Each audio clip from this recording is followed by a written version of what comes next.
Kuwa mzee zaidi ya miaka 45 ama 50 sio chanzo au sio sababu ya wewe kuteseka na maumivu makali ya mifupa. Sikia nikwambie, watu ambao wanaamini kwamba maumivu ya viungo na mifupa, maumivu ya mgongo, maumivu ya nyonga ni ya kawaida sana, mara nyingi wanakuwa ni wazee kwa kuamini kwamba hawawezi wakapona, yani wao umri wao kuenjoy umeshaisha.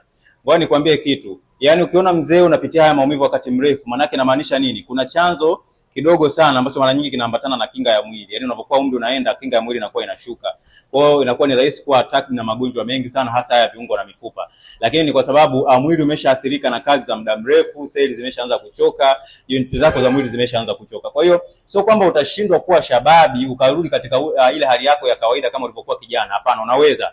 Na ndio maana leo hii wapo wazee ambao wana miaka 70, 80 lakini wanatembea vizuri, wengine wanaendesha baskeli. Wao nafikiri kwa nini? Kwa sababu walizingatia lifestyle ambayo kidogo imeongeza muda wao kuwa na stamina katika maisha yao. Kwa hiyo kulingana na aina ya maisha tunayoishi, inakuwa ni rahisi wazee wengi kujikuta wanaathirika sana na hizi changamoto kwa muda mfupi. Kwa hiyo kama ni mtu ambaye unasumbuka na hizi changamoto na ni mzee, unaweza kaanza programu yangu ya miguu mitatu. Faida ya hii program, sikia nikwambie, inasaidia kuboost CD4 kwa maana kinga zako za mwili kuzipandisha, lakini inasaidia sana kuruhusu mzunguko mzuri wa damu, inasaidia sana kukupa stamina, kukupa stability, lakini cha msingi zaidi kwenda kurepair zile gegedu pamoja na uteute kwenye maungio yako. Utaweza kutembea na kurudi kwenye hali ya kawaida bila wasiwasi wowote. Kwa hiyo kama ni wewe, hakikisha unaanza hii programu yangu siku ya leo ili uweze kurudi kwenye hali yako ya kawaida. Haijalishi umeteseka na hizo changamoto kwa muda gani ama umetumia dawa nyingi za hospitali bila kuona matokeo.